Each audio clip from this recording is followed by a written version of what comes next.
Temanya itu adalah tentang a'zabu tarkil jama'ati, uzur-uzur atau alasan-alasan yang kuat yang sehingga diperbolehkan seseorang untuk tidak menghadiri sholat berjamaah.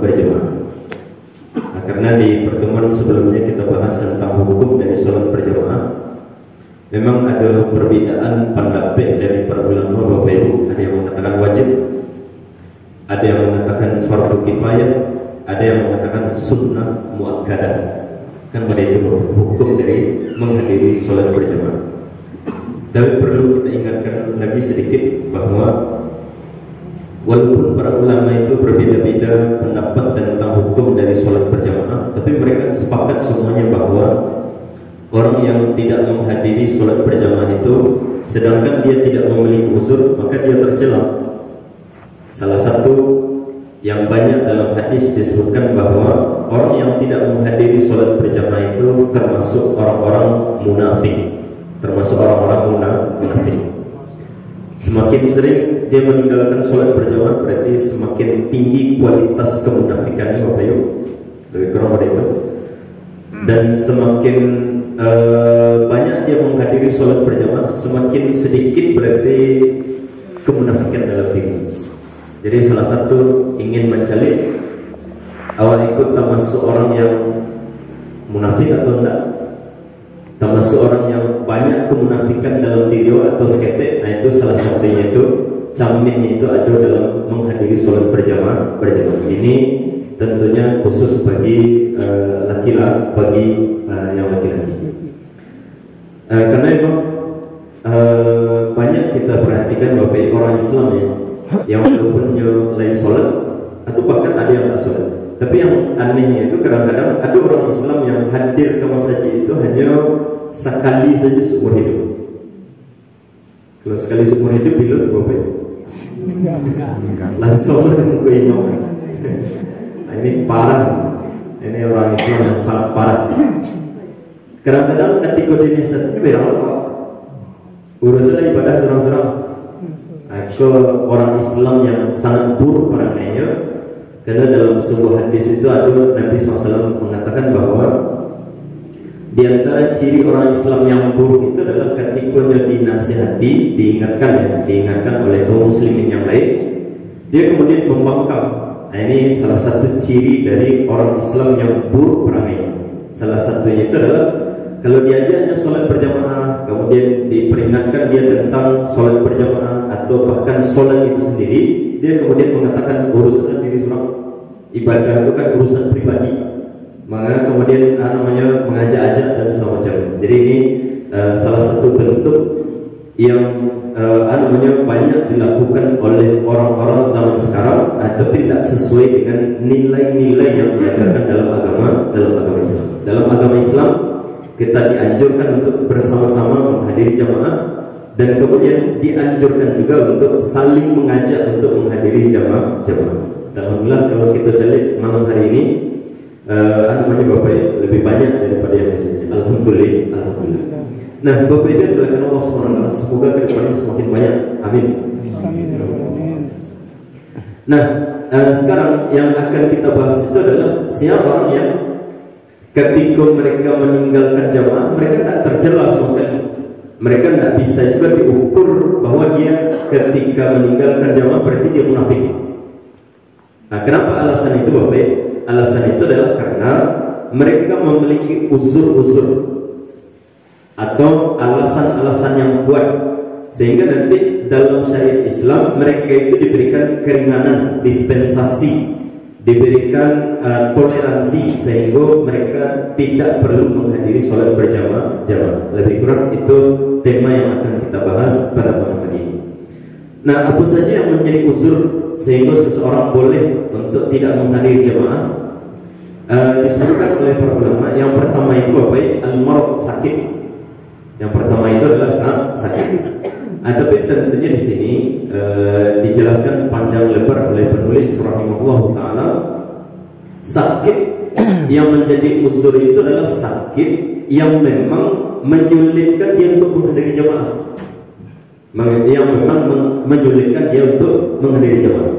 Tapi kalau sakit gatal, ada berapa ya? Sakit kurok, sakit panau, itu bukan alasan. Kalau itu dijadikan alasan, berarti panau itu di otak. Kalau itu yang dijadikan alasan, sakit yang dijadikan alasan sehingga seseorang boleh untuk tidak menghadiri jamaah itu adalah sakit yang memang menyulitkan dia untuk menghadiri jamaah. Seperti misalkan luka parah misalkan, atau kemudian sakit yang membuat dia susah berjalan, susah duduk dan semacamnya, maka orang-orang yang seperti ini diberikan keringanan untuk tidak menghadiri jamaah. Mereka boleh sholatnya di rumah saja. Bahkan kemudian orang-orang yang seperti ini, Bapak, walaupun dia sholat di rumah, tapi kalau selama ini dia rutin menghadiri sholat berjamaah, maka walaupun dia sholat di rumahnya tetap mendapatkan pahala jamaah, walaupun dia sholatnya di rumah. Nah, itu salah satu keistimewaan dari orang-orang yang beristiqomah dalam menjalankan ketaatan. Ketika nanti ada uzur-uzur, ada alasan-alasan kuat sehingga dia tidak bisa mengerjakan amal yang selama ini dia rutinkan, maka oleh Allah SWT tetap kepada orang tadi diberikan pahala seperti yang mereka lakukan ketika mereka dalam keadaan sehat. Dulu ada, bukan dulu, masih baru-baru itu Bapak Ibu, ada salah seorang jamaah di perumahan Bukit Tinggi Indah. Beliau rajin sholat jamaah. Kemudian pada Allah beliau terkena stroke, kemudian terbaring, tidak bisa berjalan, tidak bisa mengapa-ngapa, tidak bisa hadir ke masjid atau ke musala untuk berjamaah. Kami kunjungi Bapak, kemudian beliau menanyakan. Kemudian dia mengatakan, Ustaz dan juga kepada jamaah yang lain, tolong doakan aku supaya aku bisa sehat. Yang kalau aku sehat, aku tidak akan kamar-kamar, aku panganannya cuma ke masjid saja. Pokoknya kalau sehat aku ke masjid saja tujuan. Tidak ada tujuan yang lain, tidak ada. Pokoknya kalau sehat itu ingin memaksimalkan untuk mengerjakan sholat berjamaah terutama. Maka kemudian aku katakan Bapak Ibu, insya Allah kami doakan Bapak semoga sehat, capek sehat dan disembuhkan oleh Allah SWT. Tapi ketika dia menangis menyampaikan wanita tadi Bapak, maka kami sampaikan, kami tambahkan, Bapak tidak usah bersedih. Assalamualaikum kan rajin berjamaah ke masjid. Assalamualaikum rutin mengerjakan jamaah ke masjid atau kamu sholat. Kini ketika ada uzur sehingga tidak bisa baik ke masjid atau kamu sholat untuk sholat berjamaah, uzurnya itu adalah sakit stroke tadi, maka insya Allah walaupun dikerjakan sholat di rumah, tetap orang-orang yang seperti ini mendapatkan pahala seolah-olah dia mengerjakan sholat itu berjamaah. Baru kita tanam. Nah, jadi ini namanya Bapak, keutamaan kalau nanti orang-orang itu sudah terbiasa, sudah sering mengerjakan sholat berjamaah ke masjid. Ketika nanti ada uzur yang pertama itu adalah sakit, maka nanti walaupun dia sholat di rumah, maka tetap dia mendapatkan pahala dari berjamaah. Jadi yang sholat di rumah pahalanya berjamaah. Nah, itu berdasarkan hadis-hadis dari Nabi SAW dan juga ayat dari Al-Quranul Karim, di mana Allah SWT berfirman dalam surat Al-Hajj ayat yang ke-22 atau ayat yang ke-78. Kata Allah SWT, A'udzubillahi minasyaitonir rajim, wa ma ja'ala alaikum fid din min haraj. Kata Allah SWT, Allah SWT tidak menjadikan agama ini sulit bagi kalian. Maka oleh para ulama itu mereka mengambil istinbat, mereka mengambil istidlal dari ayat ini bahwa kalau kondisi seseorang itu memang sulit, dalam hal ini karena mereka sakit untuk menghadiri jamaah, maka agama tidak akan menambah kesulitan untuk mereka. Baik orang masjid walaupun sakit, tidak ada ceritanya agama itu. Jadi agama ini adalah ketika seseorang dalam keadaan sulit dia menghadiri jamaah karena sakit yang dia derita, maka agama ini bukan menambah untuk menyulitkan. dengan kemudian menghaluskan jumpai masjid, tapi kemudian agama memberikan toleransi kepada mereka. Artinya di sini apa? Boleh bagi mereka untuk tidak menghadiri jamaah kalau memang mereka itu dalam keadaan sakit yang menyulitkan mereka untuk datang ke masjid untuk berjamaah. Itu ayat dari Al-Quran Karim. Kemudian di dalam hadis Nabi SAW ditanya tentang ketika Nabi SAW menjelaskan bahwa kalian datanglah ke masjid kecuali uzur, maka kemudian Nabi ditanya oleh para sahabat, wa mal uzru ya Rasulullah, apa yang dimaksud dengan uzur? Maka Nabi SAW mengatakan al uzru al marad. Uzur itu adalah ketika seseorang dalam keadaan sakit. Jadi ini namanya poin yang pertama, ketika seseorang kapan dibolehkan untuk tidak menghadiri jamaah sholat 5 waktu sehari semalam, itu adalah dalam kondisi seseorang dalam keadaan sakit. Sakit itu seperti yang tadi kita sebutkan. Apa saja sakitnya Bapak Ibu yang menyulitkan dia untuk sulit atau susah menghadiri jamaah. Nah, itu yang kemudian diberikan uzur oleh Allah Subhanahu wa taala. Kemudian penulis menambahkan sedikit Bapak Ibu, ada orang yang tak sakit, tapi ia sedang mengurus orang sakit. Boleh tak yang namanya Bapak Ibu ketika tidak datangnya untuk sholat berjamaah, kira-kira tercela atau tak Bapak Ibu? Jawabannya tidak. Maka berarti beliau menambahkan bahwa termasuk kategori orang sakit itu adalah dia tidak dalam keadaan sakit, tapi dalam kondisi dia harus mengurusi orang sakit. Contohnya misalkan awak baik ke rumah sakit, atau awak ada orang tua yang sakit di rumah misalkan, tapi yang lain yang akan mengurusi, awak saya mengurusi.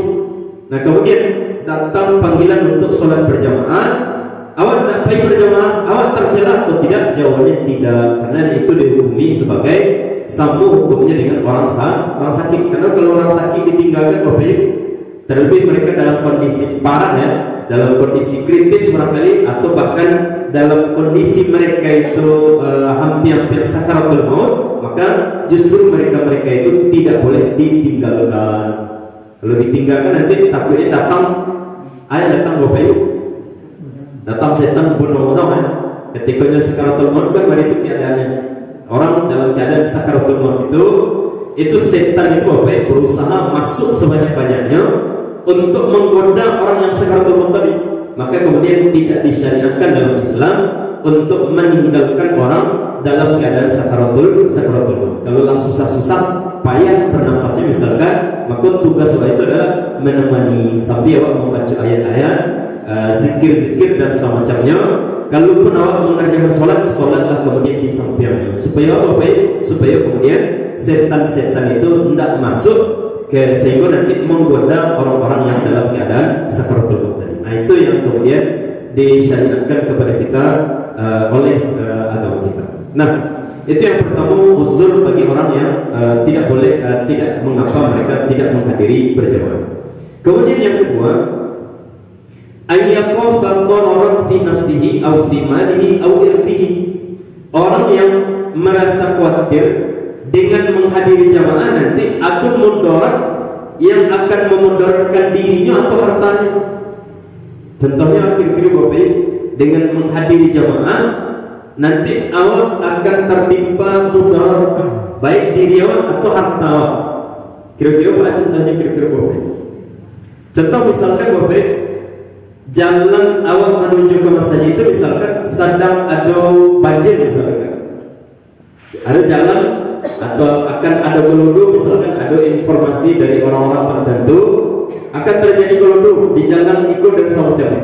Nah ketika itu walaupun kondisinya tidak sedang hujan, kondisinya jalan itu bagus, tapi di sebagian jalan yang menuju ke masjid tadi itu kondisinya tidak aman. Kalau nanti awak memaksakan diri ke masjid, takutnya awak kebawa air. Nah, dalam kondisi yang seperti ini, kira-kira awak ke masjid juga atau tidak Bapak? Gimana ada perlu? Solat saya di rumah, tidak masalah. Ini berarti kondisinya Bapak, kondisi di mana kalau awak menghadiri jamaah ke masjid, nanti takutnya memudaratkan untuk diri awak. Atau contoh yang lain misalkan, ketika awak tinggal di sebuah tempat, misalkan sedang banyak yang namanya begal, misalkan sedang banyak yang namanya begal. Kalau nanti awak keluar pergi ke masjid untuk berjamaah, takutnya nanti ada begal yang tiba-tiba membegal awak di jalan. Kira-kira awak pergi ke masjid atau tidak mau pergi? Jangan tak berani. Kalau ada banyak informasi, misalkan sedang mewabah, misalkan begal-begal yang ada di sekeliling tempat tinggal awak, maka dalam kondisi yang seperti ini tidak perlu awak menyulitkan diri untuk tetap pergi ke masjid. Solat di rumah tak masalah. Cuman yang jadi masalah lain ada kondisi-kondisi mendekor apa itu. Kini lah misalkan lain ada begal di sekeliling masjid. Kira-kira yang tak baik masjid dia apa itu? Dia takut begal. Rasanya ada begal-begal semacamnya ada. Cuman itulah kemudian yang terjadi di tengah masyarakat. Banyak orang yang namanya bapak mereka namun ke masjid padahal tidak ada alasan sama sekali. Tidak ada. Kalau nyampai keluar ke masjid, dia tidak akan dirugikan sedikit pun, baik dirinya ataupun kemudian harta bendanya, tak ada yang akan dirugikan sama sekali. Tapi tetap mereka tidak mau menghadiri jamaah. Ini namanya bapak itu yang tadi kita sebut ada berarti bibit-bibit dari kemunafikan dari orang-orang yang seperti itu. Nah, kalau bagi orang-orang yang beriman, mereka boleh tidak menghadiri jamaah kalau mereka dalam kondisi nanti takut ada sesuatu yang akan membahayakan terhadap diri atau harta benda. Atau contohnya kalau untuk harta benda itu bapak sedang marak pencurian misalkan, sedang marak pencurian, sedang banyak marak pencurian. Kalau tinggalkan rumah awak, di rumah ada main kilo-kilo misalnya, gimana itu? Amin saja. Amin ya Rabbal Alamin. Sekilo awak gitu. Tapi bukan itu kajian. Bukan main kau melarang. Awak dia tinggal di mana nih bapak? Di kampung orang menjual ya. Jadi kalau berbicara tentang amin itu agak sensitif. Walaupun tak amin. Nah, misalkan di rumah banyak amin misalkan, awak surang saja di rumah. Awak surang saja di rumah. Sedangkan kondisi rumah itu termasuk kondisi rumahnya itu yang tak banyak pada namanya bapak kunci-kuncinya. Orang kalau masuk ke rumah gampang, ada pintu belakangnya yang tidak terlalu kokoh, ada pintu depan yang kira-kira kalau dicongkel bisa dan semacamnya. Nah, kondisinya kini sedang banyak orang banyak. Awak surang saja di rumah, ayat itu kerajaan bapak, tak usah pergi masjid, tak masalah. Itu namanya uzur. Kenapa uzurnya bapak? Ada kekhawatiran dalam diri awak kalau awak pergi ke masjid, sholat maghrib, pergi ke masjid, kemudian pengajian pada maghrib, kemudian sampai sholat isya, takutnya nanti ketika awak pergi ke masjid dalam jangka waktu yang tadi kita sebutkan, takutnya nanti terjadi hal-hal yang merugikan harta benda awak. Tiba-tiba hilang, amewah dirampas orang, harta awak kemudian dicuri oleh orang lain misalkan. Kalau itu yang memang kita takutkan, ya tak masalah. Syariat Islam itu datang untuk kemudian namanya bapak memudahkan mereka. Jadi tujuannya di sini supaya mereka kalau nyampai ke masjid bapak tak ada pengenanya ke rumah, dia yang mana titik. Tapi kemudian kalau yang sholat di rumah kan aman. Kalau yang sholat ke masjid, kemudian nanti salamu di masjid gelisahnya, yang digelisahkannya bapak. Yang digelisahkan amin ini aman daya, mandi ceramahnya aman daya. Daripada politik adalah ketika di masjid lebih baik menurut aturan syariatnya lebih baik awak sholat saja di rumah masalah. Itu namanya uzur karena kita khawatir nanti ada harta benda yang akan hilang. Atau kalau yang apa-apa misalkan Honda mobil misalkan punya motor misalkan, sedang banyak pencurian mobil, sedang banyak pencurian motor itu limo di rumah misalkan, kunci pagar tak ada dan semacamnya misalkan. Kalau tinggalkan di rumah tadi untuk sholat berjamaah, ada kemungkinan nanti harta yang kita miliki tadi akan hilang dan semacamnya. Menurut dugaan kuat awak, karena saking banyaknya kasus-kasus pencurian yang sedang merebak di masyarakat awak tadi. Nah, dalam kondisi yang seperti ini, maka sekali lagi diperbolehkan dalam syariat kita untuk mereka sholat saja di rumah, tidak perlu pergi ke masanya. Nah, ini yang kita maksud tadi. Jadi Islam itu apa? Wa ma ja'ala 'alaikum fid din min haraj. Ini prinsip dalam ajaran Islam bahwa Islam itu tidak suka menyulitkan orang. Jadi kalau ada yang berpikir bahwa Islam itu adalah agama yang sulit, harus ke masjid dan semacamnya, harus sholat dan banyak ibadah-ibadah yang harus dikerjakan, sebenarnya mereka itu adalah orang-orang yang tidak paham tentang konsep dari ajaran-ajaran Islam itu sendiri. Islam itu apa? Menyuruh orang melakukan kebaikan-kebaikan. Jumlah kebaikan tadi tak banyak. Sholat wajib itu kan tak banyak, tak sampai 50 kali dalam sehari semalam. Hanya 5 kali sehari semalam. Kemudian Bapak Ibu, kalau itu dilakukan ke masjid, kalau kemudian dalam kondisi tidak memiliki uzur, kalau ada uzur maka tidak perlu kemudian memaksakan diri sehingga menyulitkan awak untuk menghadiri jamaah. Nah, itu yang kedua, barangkali uzur dari bolehnya seseorang untuk meninggalkan sholat berjamaah. Nah, kemudian yang ketiga Bapak Ibu, yang ketiga uzur itu adalah al-matar, hujan itu bisa menjadi uzur bagi seseorang untuk tidak menghadiri jamaah. Dulu ada di zaman Nabi Bapak Ibu, hujan badai, hujan badai ya. Sehingga oleh Nabi SAW disuruhlah Bilal untuk menambahkan lafaz azan tambahnya Bapak Ibu. Kalau dalam kondisi awak tidak dianjurkan ke masjid, itu lebih kurang lafaznya itu adalah sallu fi rihalikum, sholat dan di rumah masing-masing. Lebih kurang dari itu yang diajarkan oleh Nabi SAW. Karena memang kondisinya pada saat itu hujannya sangat lebat, sehingga jalan-jalan itu taganang Bapak. Dan kalau ada para sahabat yang tetap ke masjid, itu menyulitkan mereka. Maka kemudian Islam datang kembali untuk memberikan kemudahan untuk mereka. Jadi kalau mereka datang ke masjid, kemudian badan basah-basah, zaman sahabat ada payung Bapak Ibu? Ada payung zaman sahabat? Jawabannya tidak ada. Pakaian minim, sangat minim, apalagi payung. Kalau awal kalau zaman ini banyak payung. Zaman dulu ada payungnya dari batang ada pisang Bapak Ibu. Orang zaman dulu kan payungnya itu dari daun pisang. Ada dulu payung. Tapi kalau di Arab ada payung Bapak Ibu? Jawabannya tidak ada. Kalau dia ambil lo pelepah kurma tinggi lo dan semacam. Kalau cari lo daun pisang tak lo ada. Kalau di Arab, maka kemudian Nabi SAW mengatakan, ketika dalam kondisi yang hujan tadi, maka tidak masalah, sholat saja di rumah, tidak masalah, tidak perlu datang ke masjid. Kemudian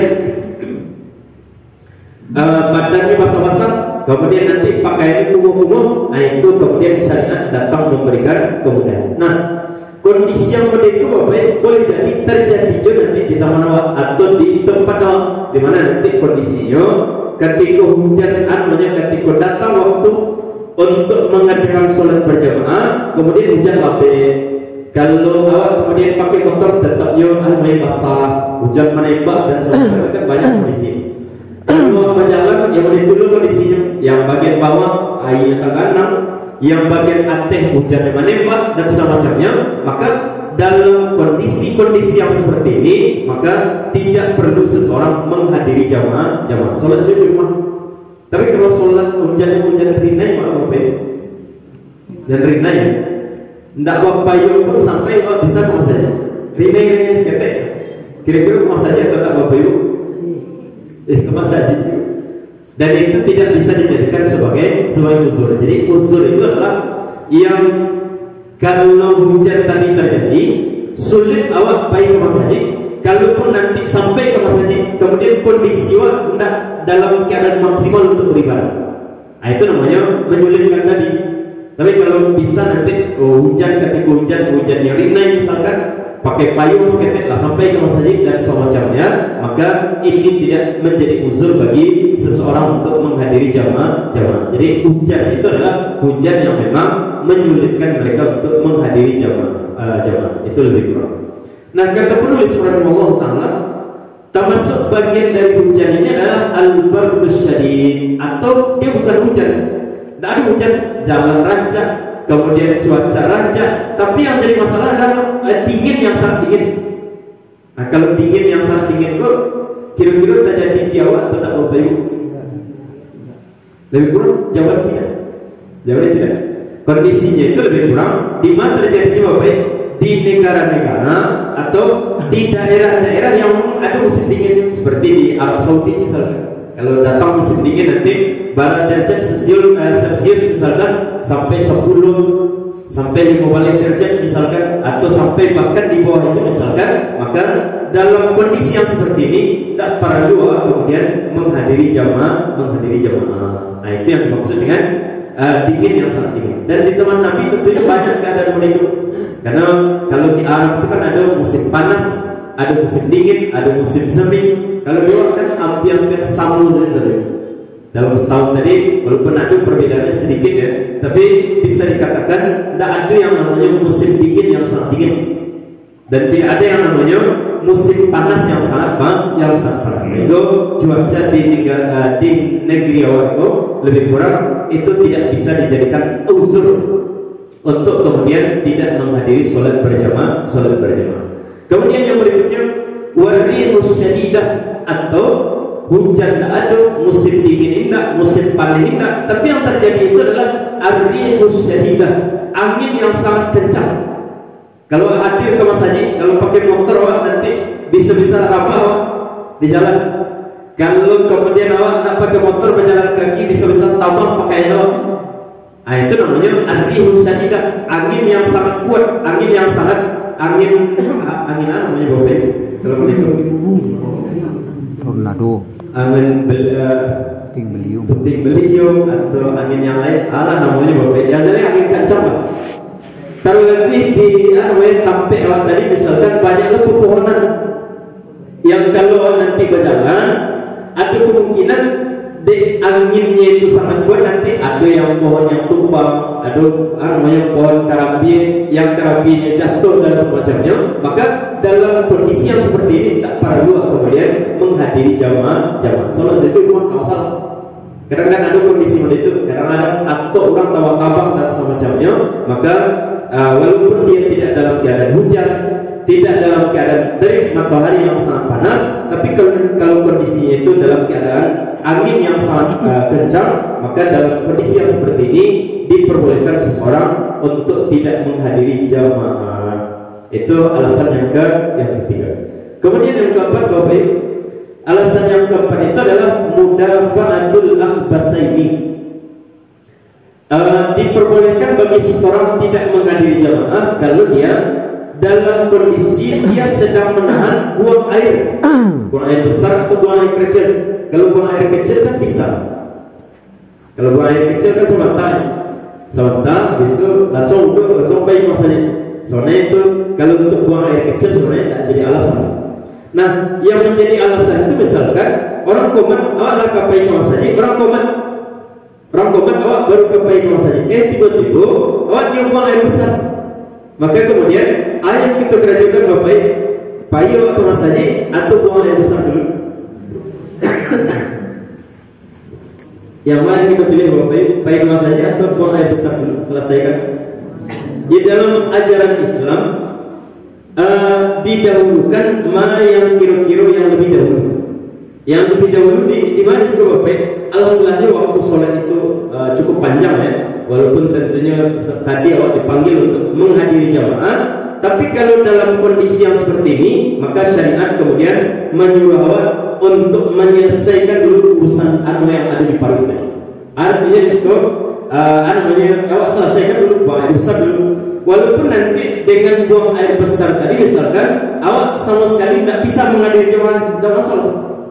Misalkan ada yang lampu, misalkan ketika buang air besar, tidak masalah. Sehingga dia tidak bisa menghadiri sholat berjamaah. Itu termasuk bagian dari uzur bolehnya seseorang tidak menghadiri sholat berjamaah. Karena tentunya Bapak, kalau tetap dipaksakan sholat berjamaah, sedangkan kondisi parutnya itu sedang mules. sedang buang air besar tadi Bapak, maka kemudian yang terjadi itu adalah tentunya mengganggu sholat. Jadi selama sholat barangkali paruhnya berbunyi-bunyi, kemudian dia menahan dan semacamnya. Nah, dalam kondisi yang seperti ini tentunya sholat yang dikerjakan menjadi kurang afdol, menjadi kurang afdol. Makanya syariat di sini menyuruh seseorang bahwa kalau dalam kondisi yang tadi yang kita sebutkan, maka sebaiknya dia selesaikan dulu buang air besarnya, baru kemudian kalau masih ada waktu untuk berjamaah, dia sholat berjamaah. Kalau sekiranya habis sholat berjamaah, maka dia meninggalkan menghadiri jamaah. Itu diperbolehkan, itu diperbolehkan, dan itu bagian dari uzur di dalam syariat. Nah, termasuk bagian dari menahan buang air besar ini Bapak, kata penulis rahimahullah taala, termasuk bagian dari itu adalah au huduri ta'amin tatawaqqahu nafsuhu, atau ketika dia akan menghadiri sholat berjamaah, makanan sudah dihidangkan dan dia sangat ingin untuk memakannya dalam keadaan lapar, makanan dihidangkan, ia dalam keadaan lapar, itu menjadi uzur. Tapi kalau makanan dihidangkan, ini sedang tidak lapar dan tidak terlalu Bapak, kalau yang mengerjakan sholat tidak takkan lalu dia makanan tadi, kira-kira menjadi uzur atau tidak Bapak Ibu? Jawabnya tidak. Jadi kapan makanan terhidang itu akan menjadi uzur bagi awak? Boleh awak meninggalkan jamaah kalau makananlah terhidang. Itu adalah kalau makanan sudah terhidang dan awak dalam keadaan benar-benar ingin memakannya, dalam keadaan lapar, makanannya lama, maka dalam kondisi yang seperti ini boleh awak makan saja dulu, walaupun nanti awak tidak bisa menghadiri sholat berjamaah. Nah, tapi kalau dalam kondisi misalkan makanan sudah dihidangkan, tapi paruhnya masih kanyang, dan awak ketika mencari sambal tadi Bapak, rasa-rasanya kalau payu awak saja, kemudian awak lanjutkan sholat, rasa-rasanya tidak katakan lupa makanan tadi doang. Maka dalam kondisi yang seperti ini, yang kita lakukan Bapak, makan atau sholat? Sholat dulu. Jadi ingat Bapak, bukan hanya makanan terhidang, bukan hanya makanan terhidang saja yang menjadi alasan seseorang meninggalkan jamaah, tapi yang menjadi alasan itu adalah makanan terhidang dan dia dalam kondisi sangat menginginkan. Mata tawaqqahu nafsuhu, dia sangat menginginkan untuk memakan makanan tadi. Sehingga kalau dia pasukan sholat berjamaah, makanan sudah terhidang dan dia sangat menginginkan untuk makan, sambalnya lama dan semacamnya, takutnya nanti ketika sholat tak ada makanan. Apalagi dulu yang lain yang makan atau mas-namanya lain kata siswa itu tenang lebih kurang kan itu. Maka kemudian syariat kalau memang mau itu kondisinya, maka kemudian syariat memberikan keringanan bahwa makan saja dulu, baru kemudian kalau masih ada jamaah hadiri jamaah, kalau tidak ada jamaah tidak masalah meninggalkan sholat berjamaah. Karena ada prinsipnya itu Bapak, lebih baik sholat lebih baik makan takana sholat daripada sholat takana makan. Itu prinsipnya. Jadi prinsipnya itu dalam sholat berjamaah itu Bapak, prinsipnya itu adalah kalau kasusnya itu makanan sudah terhidang kemudian awak dalam keadaan lapar, maka prinsipnya itu adalah lebih baik makan tapi awak takana sholat, daripada kemudian awak sholat memaksakan diri untuk sholat, tapi dalam sholat makan awak ke makanan tadi. Itu tak bagus, menjadikan sholat tadi menjadi tidak afdol di sisi Allah Subhanahu wa Ta'ala. Maka di sini dalam banyak hadis sebenarnya Bapak, banyak hadisnya di sini disebutkan oleh penulis rahimahullah taala bahwa ketika seseorang dalam kondisi lapar, kemudian makanan sudah dihidangkan dan dia benar-benar sangat menginginkan untuk makannya, maka kata Nabi SAW, makanlah dulu walaupun nanti tidak sempat menghadiri sholat berjamaah. Itu bagian dari poin yang keempat. Yang berikutnya itu, kalau yang berikutnya bagian dari menahan buang air besar, kemudian makanan sudah terhidang, kemudian tambahnya Bapak, kata penulis rahimahullah taala, atau iradatus safari seseorang ingin melakukan perjalanan jauh, wa yakhsha an tafutuhul qafilah, dan dia khawatir nanti ketinggalan oleh kendaraan. Seperti misalkan di bandara, misalkan Bapak di bandara masuk waktu sholat, ada sholat berjamaah yang akan dikerjakan, tapi jadwal penerbangan pesawat tadi itu hampir berbarengan dengan sholat jamaah yang dikerjakan. Maka kemudian dalam kondisi yang seperti ini tidak masalah meninggalkan jamaah karena ada usurnya Bapak, tapi ketinggalan pesawat atau nanti tapi kena dirawat kalau ketinggalan Bapak itu nak nunggu. Tapi kalau awak yang ceritanya Bapak, kalau awak yang ketinggalan jangan mau nunggu. Tapi kalau pesawatnya terlambat, awak wajib nunggu. Karena lebih kurang ada itu. Kalau berhubungan dengan pesawatnya. Jadi dalam kondisi yang seperti ini bagian dari usul. Nah, sedikit pertanyaannya Bapak Ibu, kalau orang dalam keadaan safar, kira-kira masih dianjurkan berjamaah atau tidak Bapak Ibu? Tidak. Orang dalam keadaan safar, dalam keadaan perjalanan jauh, misalkan awak perjalanan jauh darat tentunya, dalam keadaan perjalanan jauh menggunakan jalur darat, kemudian datang waktu sholat untuk sholat berjamaah, kira-kira awak termasuk yang dipanggil untuk mengerjakan jamaah atau tidak Bapak Ibu? Tidak. Termasuk yang dipanggil atau tidak? Atau boleh awak kemudian atau awak diberikan keringanan sehingga boleh saja menghadiri jamaah atau tidak? Nah, di sini memang ada perbedaan pendapat dari para ulama, tapi wallahu alam itu tergantung kepada kondisi masing-masing. Kalau rasul-rasulnya awak kemudian Bapak memungkinkan awak dan memudahkan awak untuk menghadiri jamaah, maka tentunya yang lebih baik itu adalah menghadiri jamaah. Kemudian nanti langsung dikosor sholatnya. Misalkan awak sholat berjamaah sholat zuhur, kemudian setelah zuhur langsung mengkosor sholat asar. Nanti datang waktu sholat maghrib, awak sholat maghrib, kemudian kerjakan sholat maghrib berjamaah. Setelah itu kemudian kita mengkosor sholat isya menjadi 2 rakaat. Itu kalau memungkinkan. Tapi kalau nanti dalam kondisi yang menyulitkan, barangkali awak berjalan menumpang di orang atau berjalan menggunakan bus dan semacamnya, maka dalam kondisi yang seperti ini tidak dipanggil seseorang untuk mengerjakan jamaah. Kalau berhenti kendaraan kemudian ada jamaah, alhamdulillah. Kalau tidak masalah, lebih kurang pada itu. Nah, kemudian yang berikutnya Bapak Ibu sedikit lagi menambah yang diberikan uzur untuk menghadiri jamaah itu adalah orang yang habis memakan makanan yang kalau hadir ke jamaah mengganggu kurang. Jadi tidak kalau ada gosok gigi, ada makanan yang mau dikopi yang kalau makan makanan tadi walaupun yang gosok gigi itu nanti kalau nyobain masih mengganggu kurang juga. Kira-kira makanan itu kopi jari yang apalagi shampoo patai baca buku atau kemudian durian itu bahkan lebih parah daripada jengkol. Jadi ketika seseorang makan durian kemudian nyobain saja nanti keluar sindau lebih pahit rasanya daripada durian. Nah, jadi dalam kondisi yang seperti ini justru tidak dianjurkan orang pahit saja.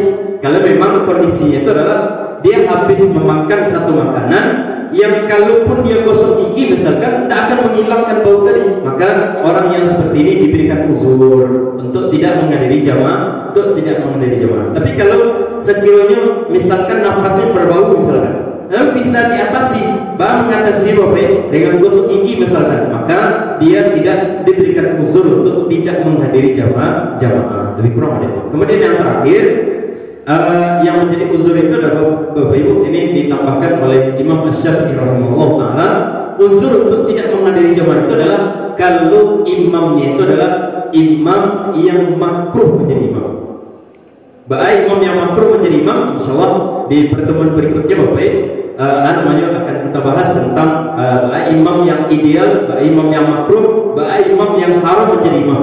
Nah, itu insyaallah di pembahasan berikutnya akan kita bahas. Tapi Bapak, kalau nanti menemukan imam yang dia itu makruh menjadi imam, maka itu menjadi uzur untuk tidak berjamaah. Baru apa saja itu imamnya imamnya makruh menjadi imam, maka aku tak hadir salat berjamaah. Nah, ini ada di dalam mazhabnya Imam Asy-Syafi'i. Kalau imamnya imam yang haram menjadi imam, yang kalau dia menjadi imam tak sah salat jamaah, maka tidak boleh menghadiri jamaah. Jadi kalau yang diberikan uzur itu adalah berarti dua. Kalau imamnya itu tidak layak menjadi imam, tidak sah menjadi imam, atau yang kedua itu adalah imam yang makruh menjadi imam. Nah, imam-imam yang seperti ini, kalau ada nanti jamaah yang itu alasannya menjadi yang tak namun masjid, maka itu diperbolehkan. Kan ada sebagian masjid, tapi kalau di masjid, masya Allah, imamnya suara beliau masya Allah, sana hati lebih kurang itu. Nah, itulah lebih kurang Bapak yang bisa kita sampaikan terkait dengan materi kita pada malam hari ini.